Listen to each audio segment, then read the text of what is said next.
A lo largo de este año hemos tomado el compromiso y la responsabilidad, todos los predicadores, pastores, de poder transmitir a la iglesia un mensaje de revitalización. Y Dios es bueno porque conoce a su iglesia, conoce a los suyos, conoce y los conoce muy profundamente, de tal manera que Dios siempre nos habla. Y nos habla de la manera justa, correcta, porque Dios tiene cuidado de su iglesia.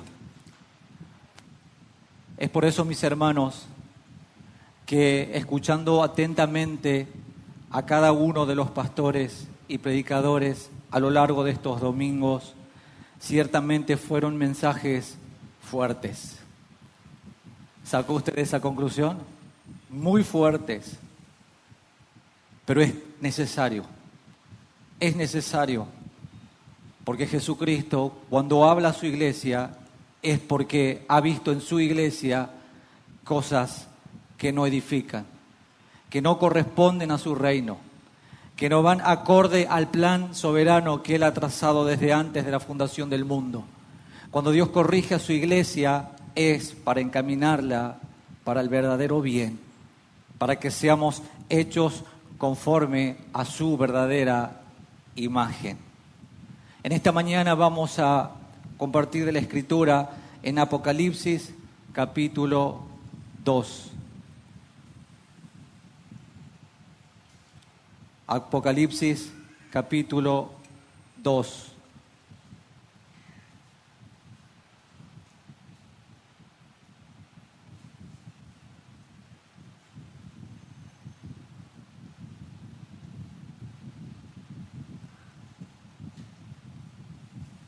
El Apocalipsis, el libro de las revelaciones de Jesucristo a las 7 iglesias en Asia Menor. Y la de Éfeso, esa es la primera iglesia a la cual arranca hablando. Ya el pastor Lázaro nos habló domingos atrás de la iglesia de Sardis y de la Odisea, pero quiero hacer hoy un énfasis en el mensaje a esta iglesia. Jesucristo hablando a esta iglesia también. 7 iglesias, 7 mensajes, para muchas de ellas un mensaje de confrontación, de advertencia, para otras mensajes de ánimo, de aliento a perseverar hasta el fin. Dice así la palabra del Señor: escribe al ángel de la iglesia en Éfeso, el que tiene las 7 estrellas en su diestra, el que anda en medio de los 7 candeleros de oro, dice esto: yo conozco tus obras y tu arduo trabajo y paciencia, y que no puedes soportar a los malos, y has probado a los que dicen ser apóstoles y no lo son, y los has hallado mentirosos, y has sufrido y has tenido paciencia, y has trabajado arduamente por amor de mi nombre, y no has desmayado. Pero tengo contra ti que has dejado tu primer amor. Recuerda, por tanto, de dónde has caído y arrepiéntete y haz las primeras obras, pues si no, vendré pronto a ti y quitaré su candelero de su lugar si no te hubieses arrepentido.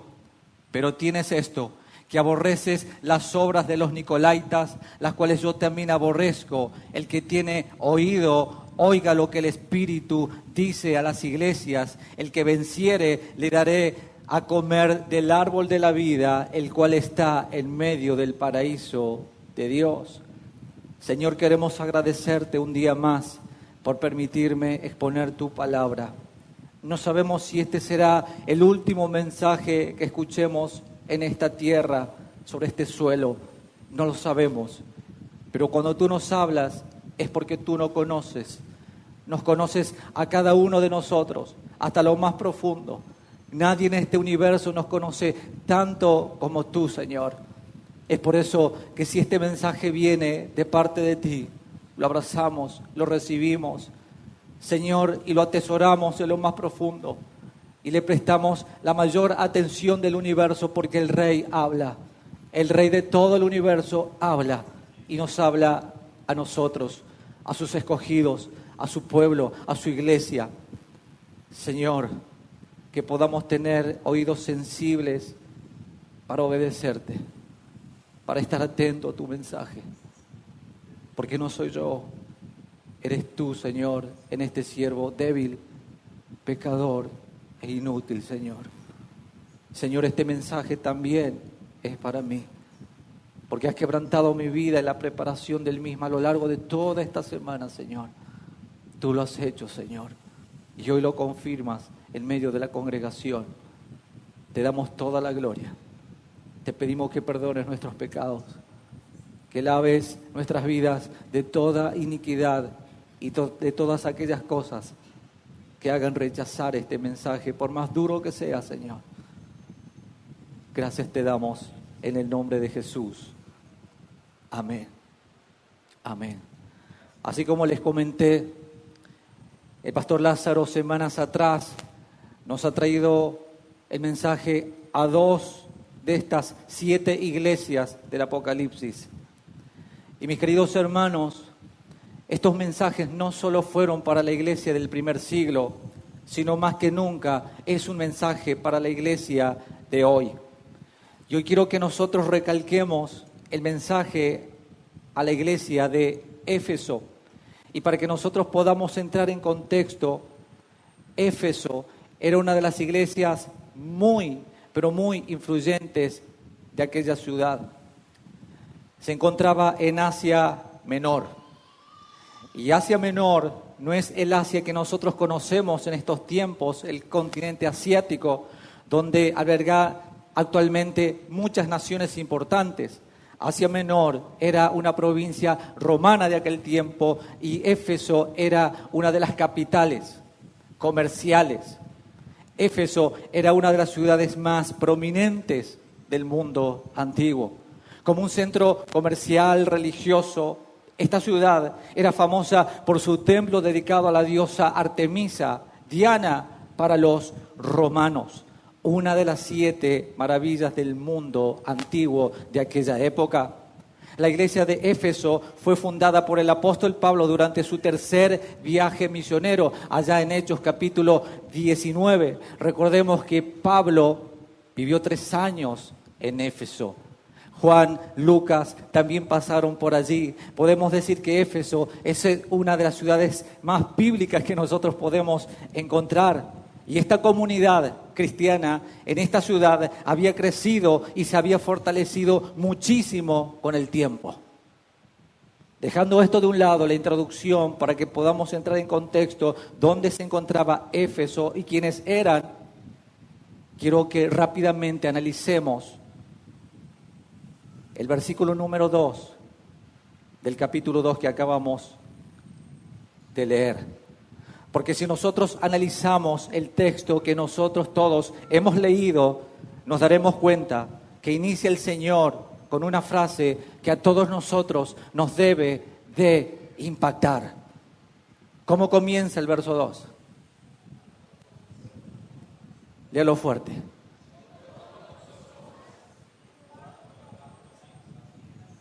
Yo conozco tus obras.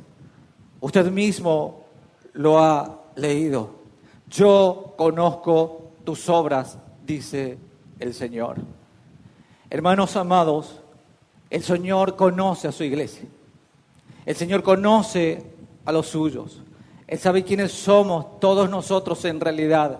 Él conoce lo que pasa en esta congregación. Él conoce lo que pasa en nuestra vida particularmente. Todos nosotros podemos engañar al pastor, a los líderes de la iglesia, a nuestra familia, pero nunca podremos engañar al Dios eterno de los cielos. Él conoce verdaderamente toda nuestra vida.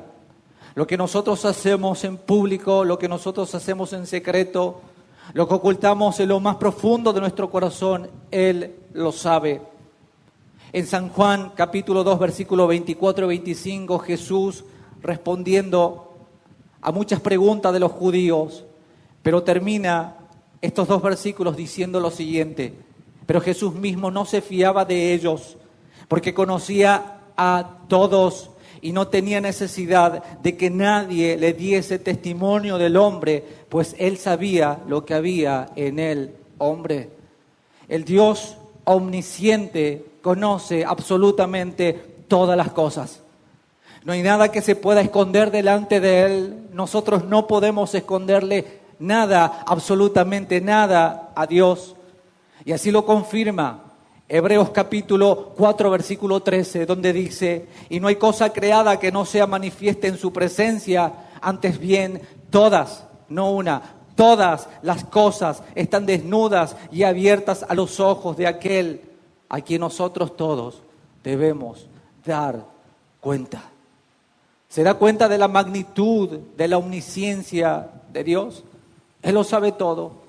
Es inútil intentar ocultar algo a Dios cuando Él ya te vio.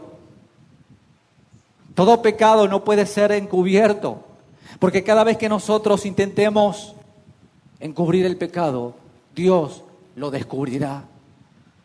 El Señor lo descubrirá, lo sacará a luz y lo va a exponer con vergüenza.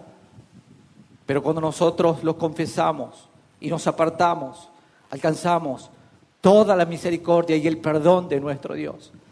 Él lo sabe todo, lo que haces en público y en lo oculto.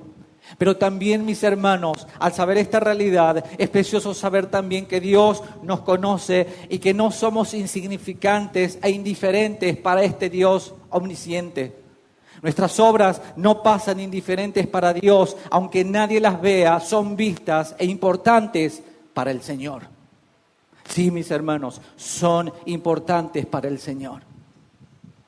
Aunque tú creas que el servicio que realizas en la iglesia es poco, no es visible y nadie lo reconoce, como aquellos que se paran en una plataforma a predicar la palabra, ¿tú crees que no es importante lo que tú haces? Para Dios es tan importante el que expone su palabra en un púlpito como aquel que está detrás de una cortina limpiando los baños de una congregación. Hermanos, quiero que recuerdes esto siempre. Lo que dice en Hebreos capítulo 6, versículo 10. Porque Dios no es injusto para olvidar vuestra obra y el trabajo de amor que habéis mostrado hacia, primeramente, su nombre, habiendo servido a los santos y sirviéndole aún. Hermanos, para Dios es importante tu servicio. Dios lo sabe todo, todo lo que haces, todo lo que hiciste por un hermano alguna vez, cuando le diste una mano, una oración, una palabra, y hasta aún cuando lo ayudaste económicamente, porque ese hermano no tenía nada, sinceramente, porque tuviste la sensibilidad del Espíritu Santo en ayudarle económicamente o darle un poco de mercadería, porque ese día no tenía con qué alimentarse. Dios lo conoce, mi querido hermano, mi querida hermana, y te animo a seguir haciéndolo, porque el Señor premia a aquellos que lo hacen. Mis hermanos amados, en el mismo verso 2 hay un elogio de parte del Señor Jesucristo para esta iglesia, porque el Señor empieza elogiando las obras, el trabajo y también la perseverancia de la iglesia de Éfeso. Jesús comienza el mensaje a la iglesia de Éfeso elogiando lo maravilloso que ellos hacían en la obra. Ellos eran una iglesia activa, comprometida y también diligente. Sus miembros no eran perezosos, sino trabajadores en todo el servicio de Dios. Esta comunidad cristiana también había demostrado perseverancia en medio de las dificultades. Y en medio de esas dificultades se mantuvieron firmes en su fe a pesar de las pruebas y también de las dificultades. Pero esta iglesia no solo era activa, comprometida, diligente, sino que tenían discernimiento doctrinal. Otro aspecto positivo que Jesús resalta a esta iglesia es la capacidad de la iglesia para discernir la verdad del error. Es por eso que dice el verso 2, y que no puede soportar a los malos, y los has probado a los que dicen ser apóstoles y no lo son, y los has hallado mentirosos. Hermanos, los efesios no toleraban a los falsos apóstoles. Habían probado a aquellos que se presentaban como líderes espirituales, pero eran mentirosos en gran manera. Su mensaje era mentiroso. La iglesia de Éfeso, una iglesia activa, comprometida, diligente, con discernimiento espiritual, pero también lo que Jesús remarca de esta iglesia, que esta iglesia tenía resistencia bajo presión. La iglesia también había soportado persecución y dificultades por el nombre de Jesús sin desmayar. Ellos habían sido fieles en sostener la fe y permanecer firmes en el compromiso con el Evangelio. Si podemos decir de la iglesia de Éfeso, era una iglesia completa. Era una iglesia que realmente trabajaba, no era vaga, no era perezosa, era diligente. Se preocupaban por todas las cosas que hacían falta dentro de la congregación. Y Jesús se las hizo saber. Jesús tuvo un reconocimiento hacia esta iglesia, porque así arrancó el capítulo número 2, en reconocimiento. Pero mis hermanos, en medio de este reconocimiento del Señor, también en el versículo número 4, el Señor les manda una advertencia y les dice puntualmente: has dejado tu primer amor. Jesús lanza una acusación contra esta iglesia. A pesar de todos los elogios, Jesús emite una acusación seria y devastadora para esta iglesia. Pero tengo contra ti que has dejado tu primer amor.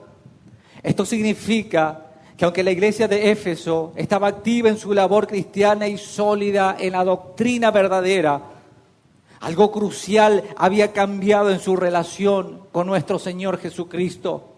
Habían perdido la pasión y el fervor y el amor que inicialmente ellos habían tenido.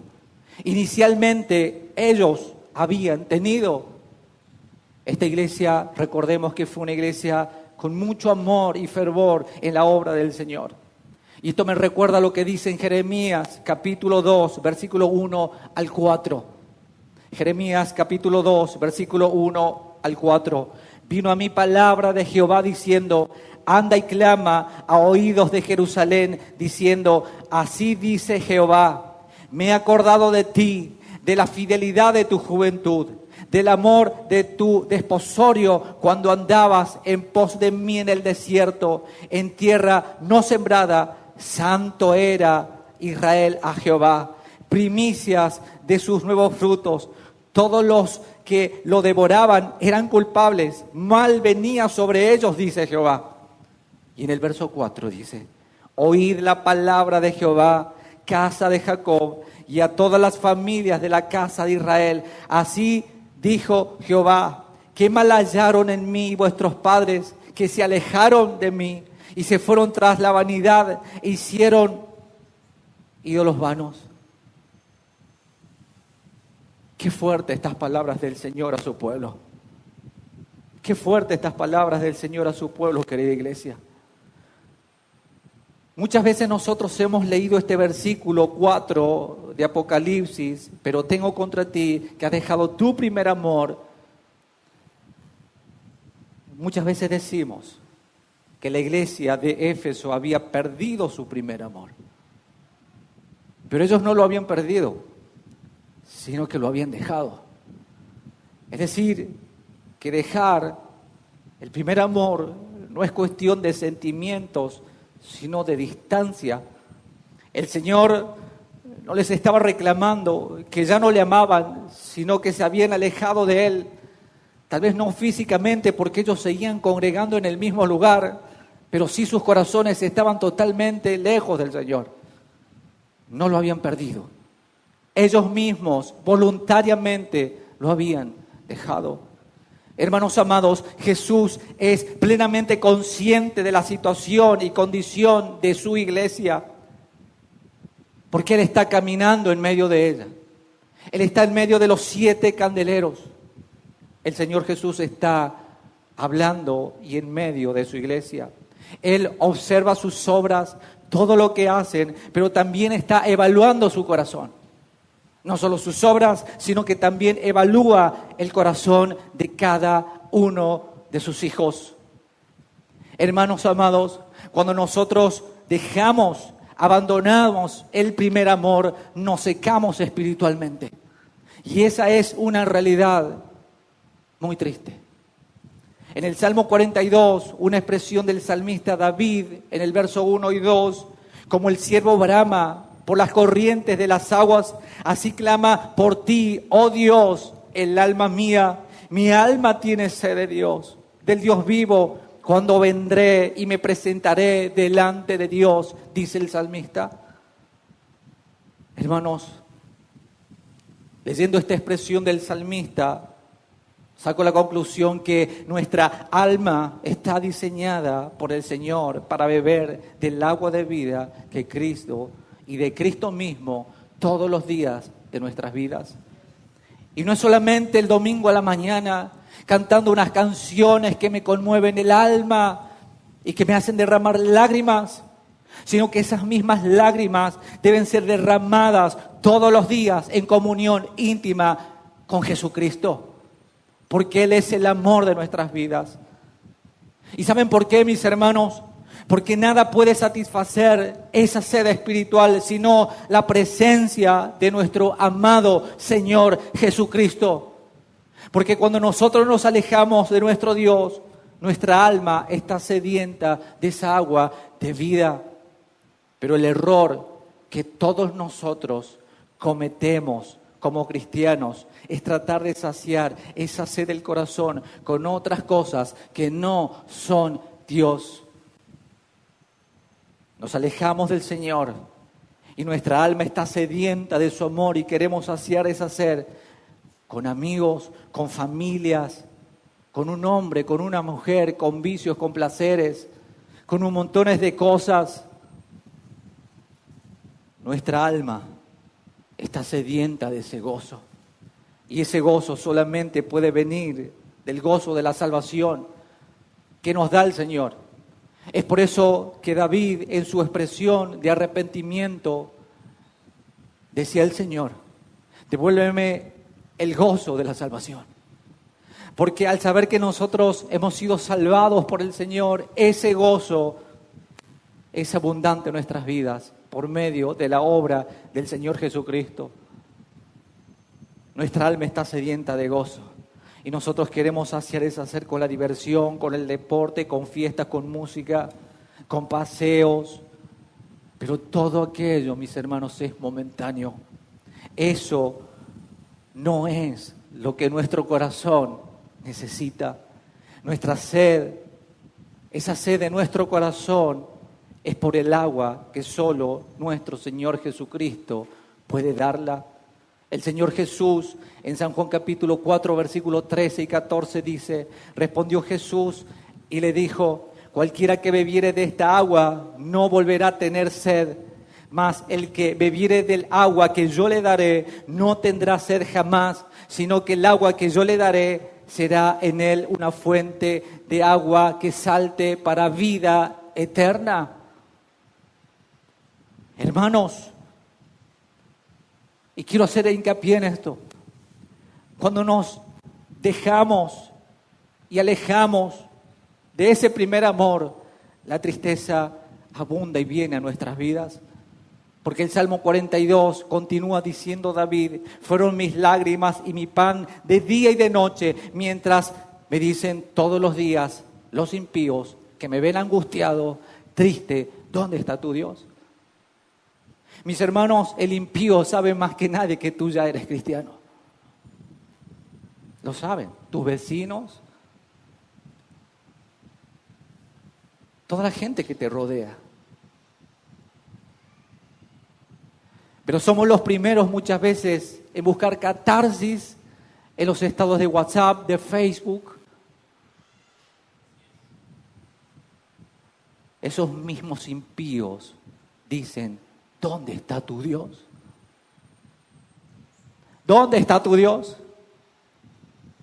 Mis hermanos, nos debería avergonzar de hacer todas estas cosas. Porque muchas veces hemos cometido todos estos errores. ¿Acaso nuestro Dios no es todopoderoso para levantarnos cuando estamos caídos? Porque estamos buscando en el lugar equivocado para levantarnos. Consejo de familiares, de amigos y de alguien por allí que nos comente. Mis hermanos, nosotros debemos levantarnos en intimidad con el Padre y vamos a ser levantados por el poder del Espíritu Santo. Vengan a mí todos los que están trabajados y cargados, que yo, dice Jesús, los haré descansar. Hermanos, un cristiano que ha dejado su primer amor es un cristiano triste en su interior, aunque muestre alegría, gozo por fuera. Quizás en su exterior puede parecer alegre, feliz, pero en su corazón hay tristeza. Mis hermanos, ¿te has hecho la pregunta por qué te sientes así durante muchos años o mucho tiempo? Bueno, hoy el Señor te está respondiendo por qué el estado de tu tristeza. Y muchas veces nosotros nos hemos cansado de hacer esta pregunta. El Señor te responde en esta mañana, ¿por qué? Porque has dejado al primer amor. Porque le has dejado. Porque le has dejado. Porque estás viviendo las situaciones que estás viviendo. Porque le has dejado. Porque la relación con Jesucristo está rota hace mucho tiempo.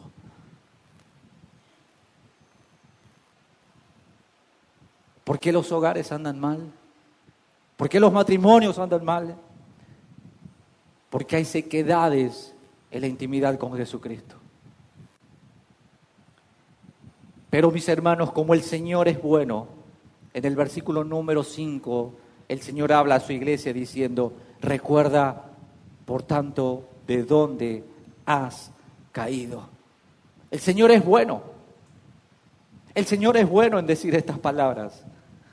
Porque Jesús llama a la iglesia a recordar su estado anterior, el tiempo en que el amor y la devoción eran el motor principal de la vida cristiana.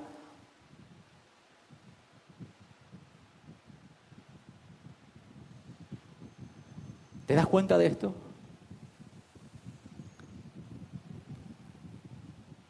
Que vuelvan a su estado anterior, al tiempo en que el amor y la devoción eran el motor principal de su vida cristiana.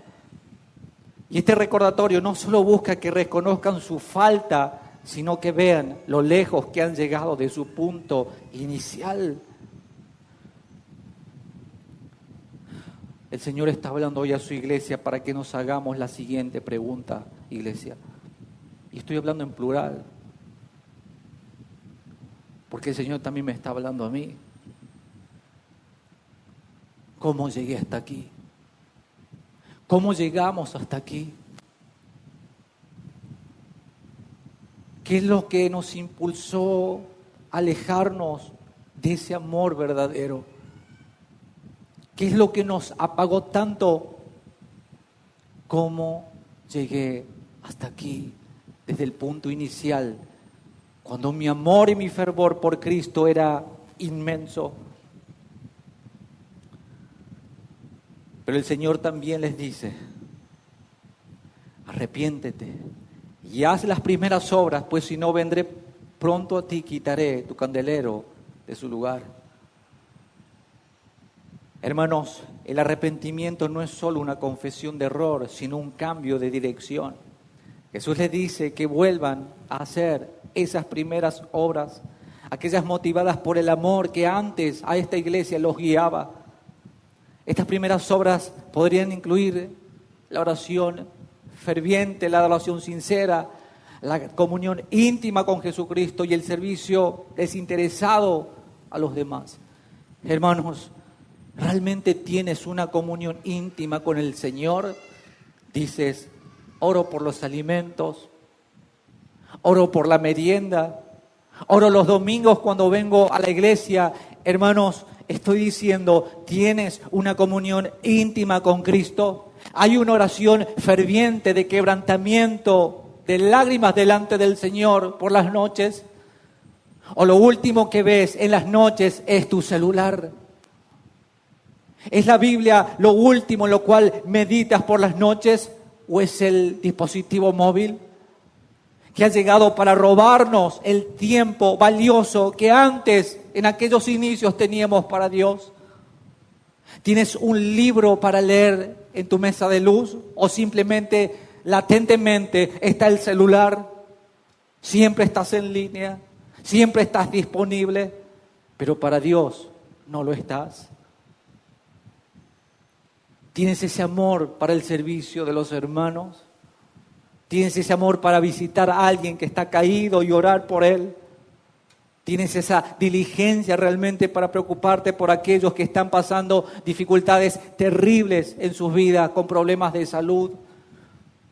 ¿Tienes un compromiso de orar por aquel hermano que la está pasando mal, pero dices, voy a presentar ayuno y oración a lo largo de esta semana para orar por ese hermano, por esa hermana, por la iglesia, por los pastores, por los que sirven, porque estamos siendo zarandeados? ¿Lo estás haciendo?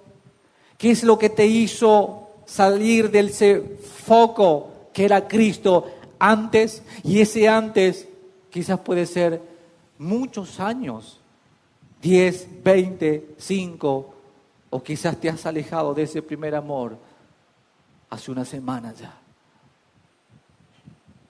El Señor Jesús advierte a esta iglesia y les da una advertencia, porque Jesús añade una advertencia seria. Si no se arrepienten, dice que Él quitará su candelero de su lugar. Y esto no habla de salvación, sino que simboliza la remoción de su testimonio como iglesia. Aunque podrían seguir existiendo como organización, ya no serían una verdadera iglesia que refleja la luz y el testimonio de nuestro Señor Jesucristo. Iglesia amada, quiero que se marque bien estas palabras. Hoy Jesús quiere una iglesia que le ame.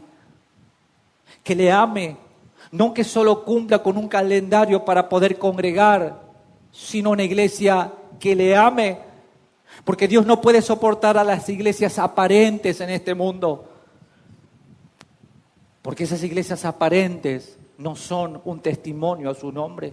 Y no importa cuál denominación sea, Dios no tolera a las iglesias aparentes, sino que Dios está buscando a su iglesia, a la iglesia verdadera, a la cual Él compró con su sangre y la salvó por medio de su gracia eterna. Hermanos, en el verso 7, Jesús concluye estas palabras. El que tiene oído, oiga lo que el Espíritu dice a las iglesias. Hermanos, no soy yo hablando, sino que es el Señor. Y si resistes, lo estás haciendo al Señor. Y si lo abrazas, estás abrazando a nuestro Señor Jesucristo, porque Él nos está hablando a todos. Jesús mismo concluye con un mensaje de exhortación a escuchar lo que el Espíritu dice a las iglesias. Y esto significa que este mensaje no es solo para la iglesia de Éfeso o la iglesia del primer siglo, sino para todas las iglesias de todos los tiempos y de todos los siglos y de todas las iglesias que se abrirán en el futuro. Hermano, la iglesia moderna debe prestar atención a este llamado y nosotros somos esa iglesia contemporánea de estos tiempos. Porque aquellos que obedecen, porque aquellos que se vuelven, porque aquellos que prestan atención al llamado del Señor, Dios promete algo maravilloso. Al final del verso 7, al que venciere le daré a comer el árbol de la vida, el cual está en medio del paraíso de Dios. Jesús dice, a los que vencen, Jesús promete que comerán del árbol de la vida que está en medio del paraíso de Dios. Esta es una referencia a la vida eterna y a la restauración de la comunión completa y perfecta con Dios que fue perdida en el jardín del Edén por medio del pecado. Hermanos, lo que rompe nuestra comunión con Dios, así como lo hizo en el huerto del Edén, es una cosa, se llama pecado. Pecado. Pero la aplicación de esta palabra y de esta exposición es: has dejado tu primer amor? ¿Te sientes identificado? El Señor te está hablando.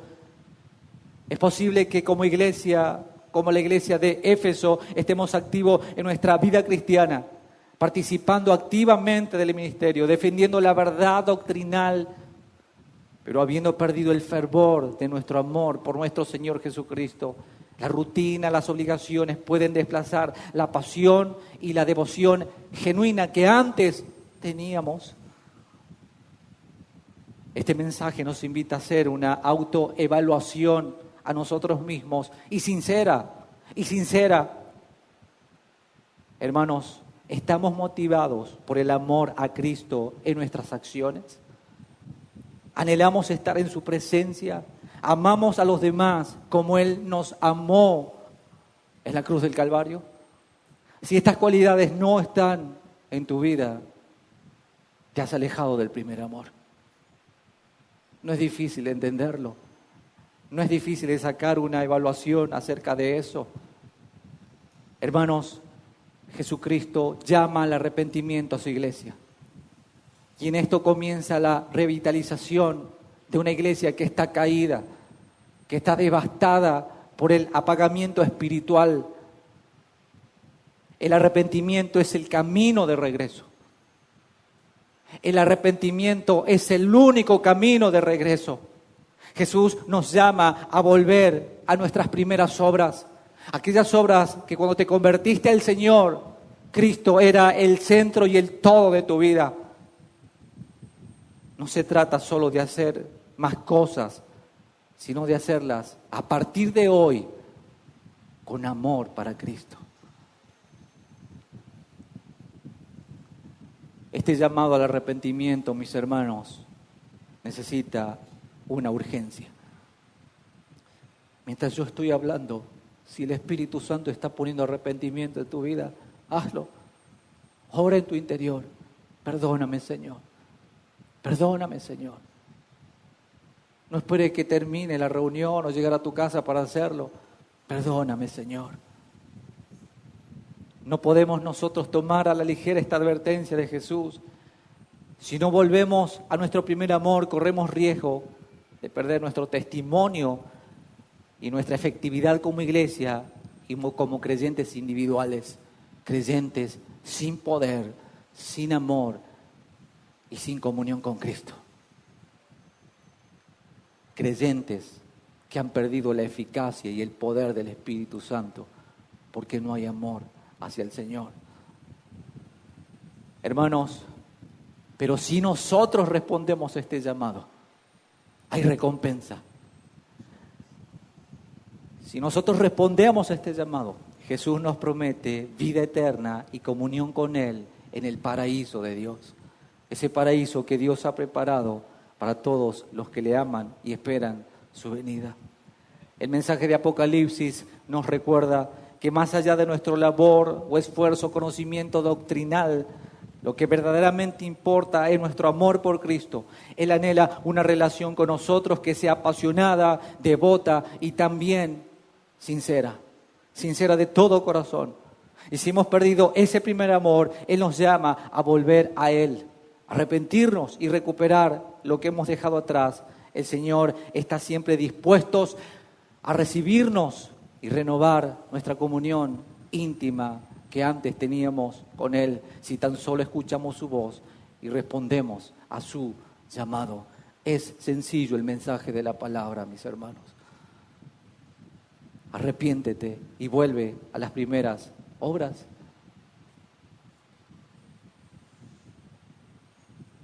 El Señor jamás recurre a lo peor para que entiendas.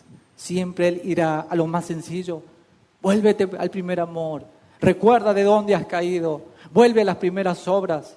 Y al final deja el juicio por si no obedeces. El Señor es bueno y misericordioso con nosotros. Y si nos ha venido hablando a lo largo de este tiempo es por algo. Porque nuevamente les digo, Él nos conoce. Hermanos, para concluir, ¿recuerdas cuando recién conociste a Cristo? ¿Cuántos lo recuerdan? Qué maravilloso Qué maravilloso cuando hemos conocido al Señor en aquellos años. A mí me tocó en un mes de febrero, pero ya estábamos casi cerca de otoño, y esas tardes de otoño siempre me hacen recordar a la comunión íntima con el Señor. En horas leyendo su palabra, el libro de Génesis, mis primeros libros leyendo de la Biblia, con hambre y sed de lo que decía este libro maravilloso. Cada uno de ustedes tendrán ese recuerdo y cómo empezaron a caminar en la obra del Señor. Nada ni nadie podía cambiar ese deseo de nuestros corazones en aquel tiempo y de estar cerca de Él. No tenían que preguntar, ni tú mismo tratar de convencerte de que el Salvador era tu primer amor, pues Él era evidente en tu vida, porque no te importaban lo que digas tus vecinos, tus amigos. Estabas dispuesto a pelearte con todos aquellos que te rechacen a causa de tu fe. Lo que más te importaba era estar bien con Dios. Pero, ¿qué pasó? Esa es la pregunta que debes responderte a ti y al Señor. Y vamos a tener una reflexión en esta mañana. Que el Señor tenga misericordia de mí y de tu vida y de todos nosotros en esta preciosa mañana, en el día del Señor.